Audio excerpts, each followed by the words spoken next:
This is what 1 pint of organic grass-fed raw sweet cream looks like. I don't want you to be concerned. We are going to pasteurize this. That's the only reason that it's marked for not human consumption, because it's not pasteurized. So don't worry about that. It's going to be perfectly safe to eat.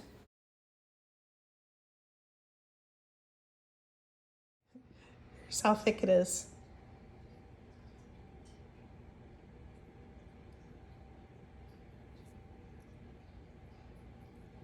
Oh my gosh. He said this turns into butter almost immediately once you start shaking it.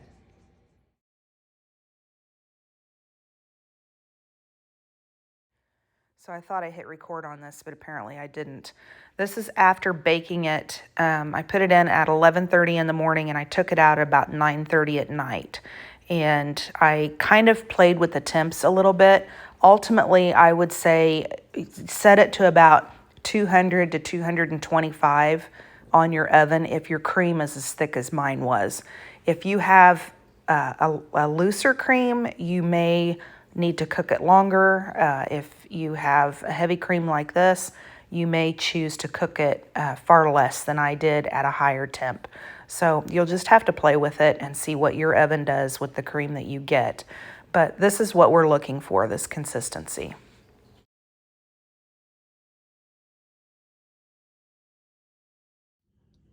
Okay, just got it out of the fridge. Still has the plastic wrap on it, but look, I don't think there's going to be any liquid in here to pour off. So let's get into it and see what it looks like. Okay, I'm just going to start over here at the side. Dude. Oh my gosh. No, it's all cream. It is all cream. Look at that. Thick, rich. Yeah, all of this is going to get blended together. Blended and whipped together. That is what we're looking for right there. That is the stuff. I'm going to taste this. Oh my gosh.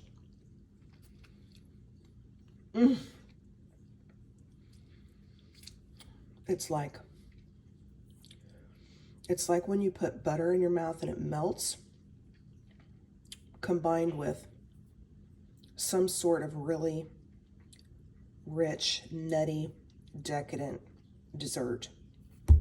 Oh my gosh, guys, you gotta try this. If you like whipped cream and really good butter, you'd love this. Find you a dairy farmer. My mouth is watering now. Find you a dairy farmer. Get some raw grass-fed milk. You need 2 pints of it. And all you do is bake it for 8 to 12 hours until it looks like this. And then we're going to blend this up and put it on scones. I have 2 scones for this morning from the store. I'm going to come back and show you what this looks like. But seriously, start sourcing your dairy farmer now. Okay, got it all in my bowl. I don't even know if this is going to whip up because it's so thick, but we're going to try it. Okay, I've got it in my KitchenAid. I'm glad I have the KitchenAid for this because it's so freaking thick. If I hadn't baked it as long, I probably could use a regular mixer, but my regular mixer is in the camper. So let's turn this on. I'm going to start low because I don't know what this is going to do. This is just on stir.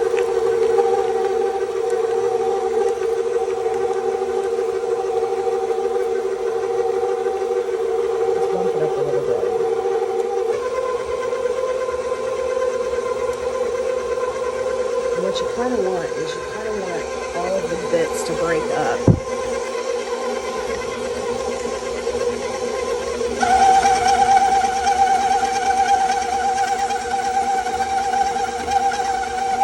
I'm going to turn that back down. Okay, I'm going to scrape this. Turn it off so I can scrape it. But here's what it looks like so far. Oh, it looks so good. Okay, well, I'm not sure I can go much further than this. I'm going to try. Let me just flip it back to stir again.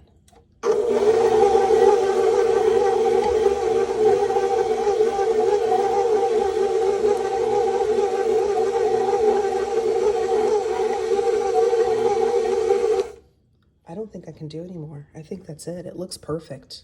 It's got little chunky bits of the brown stuff that was on top, the crust. It's got little pieces of that all throughout, and it's almost the consistency of fresh butter. This is it, guys. I've got a beautiful little container I'm going to put it in, so I'll pack it in that, and then I'll show you the finished product. Okay, this is what's left out of the pan. There's still a tiny, that's all the liquid that there was in there, and it's really not, it's like a really heavy whipped cream is what that is. This farmer had it set to really do a thick separation for that cream, so there just wasn't a whole lot of liquid left. But I have my scones, I have my little teapot. These are straight from England. This is where I had clotted cream the first time, so this is what I have been dying for. This container I actually found at TJ Maxx. It matches perfectly my teapot. But I filled this pot. I think that's at least 2 cups. But this is what we have. And then I had a little tiny bit amount left, and I will stick that in the freezer. I'll probably use this for a couple days and then freeze the rest of it. And we'll just take it out for special occasions and use it every once in a while throughout the year. It is quite rich. It's quite expensive to make. The 2 pints of cream cost me $19. It was like 18 and some change, I think, almost $19. And I had to drive quite far to get it. So if you've got a local dairy farm that's pretty close to you, this is a great project to make. It's really, really yummy. It's going to be absolutely decadent on these warmed up scones. I'm going to try to make some scones myself this year as well, because it's always been something I wanted to learn how to make. So I hope you guys enjoyed this. Let me know what you thought of it in the comments. It's different from the Epicure stuff, but I'm not selling Epicure anymore. So I want to get back to my roots of trying new things and making yummy things for my family. So I hope you enjoyed this. Talk to you soon. Bye.